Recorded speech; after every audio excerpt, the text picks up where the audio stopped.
University gets a pair of goals from Evan Kruger and a go-ahead tally from Ben Heller to record a 3-1 victory over St. Edward on Friday night at Winterhurst in Great Lakes Hockey League action. After the way last weekend went, losing both sides of the Holy War, losing to the Eagles, and then that ugly 7-2 loss to St. Ignatius, in my opinion, this was a game that the Preppers, ranked #1 in the News-Herald top of the crop, absolutely had to have. They had to go into Winterhurst in that traditional Friday night slot and put on a crisp 3 periods of hockey against a very good Eagles squad, and I think they were able to do just that.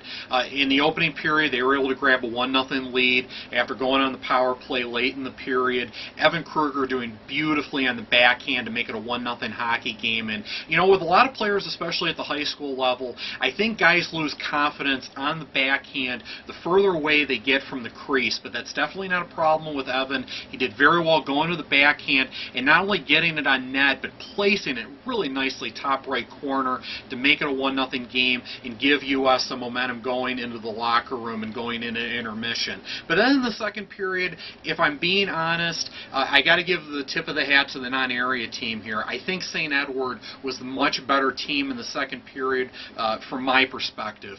They were able to get a goal there early in the period on the power play. Really nice job cycling on the man advantage, capped by Curtis Celesta at the right side of the crease, making a 1-1 game, and they came out with a lot of energy, and they were really good on the forecheck in the second period.